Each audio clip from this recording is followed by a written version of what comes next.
Thanda sibheke kumaskandi ey'ngomeni ey'sanda kuphuma neziphume kudala kodwa sezingama-music video ukuthi ihamba kanjani kuma-trending songs akwa-YouTube, top 30 trending songs.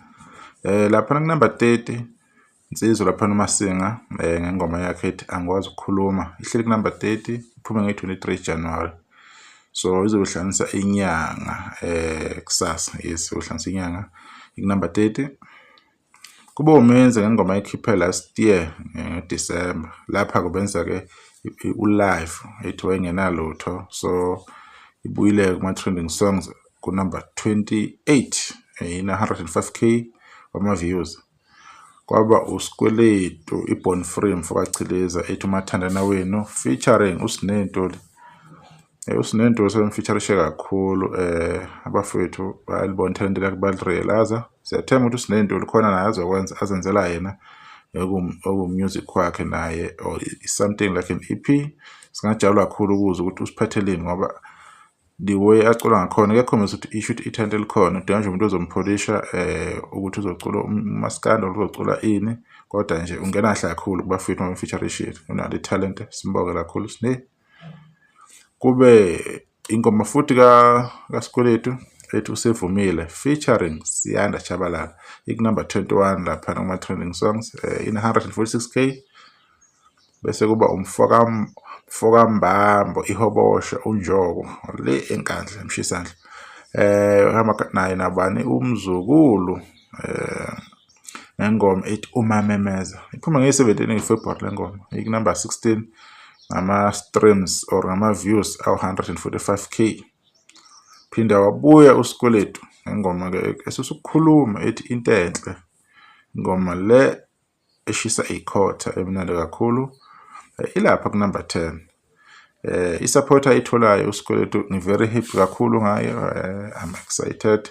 Kuyajabulisa ukubona ukuthi after ephumile laphana under IGP waqhubeka uSikweletu wabhekisa ikhanda phezulu, wafocus emculweni wakhe, wayishayela ingoma. Ukukhuluma nani ukufuna ukumlandela angakunaki, afocus emsebenzini wakhe omuhle kakhulu awenzile ngengoma yakhe nje ethi Into Enhle, ekunumber 10 kuma-trending songs, umsebenzi omkhulu loyo. Bese kuthi uMjolisi featuring Mnqobiyazo Mayidololi, ingoma music video lapha ku-YouTube. Le ngoma-ke iphume last year, yathi mayiphuma last year, uMjolisi hamba nalo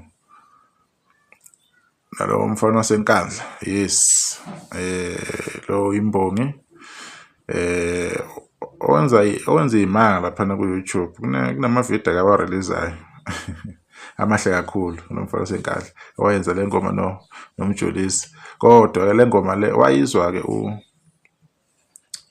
uNqobiyazo, mayizwa wase eza nje remix yakhe khona ku-TikTok, abantu bayithanda kakhulu. Kodwa hayi, ake nibuyele studio niyenza kabusha le ngoma. Hayi, bafika bayihlanganisa le ngoma, uma beyihlanganisa, uma be-release, hayi yahamba kakhulu le ngoma.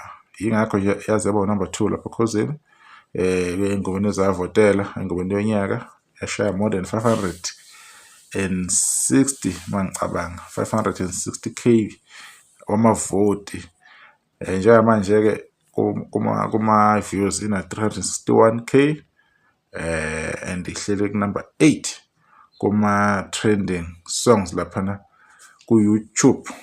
I-music video le ngoma, abantu-ke beqhubeke-ke bedlale umusic walaba fowethu, bawudlala kakhulu, kuhamba kahle. Njengoba bekhiphile kuyajabulisa babone kuma-trending songs, it means they are doing something right.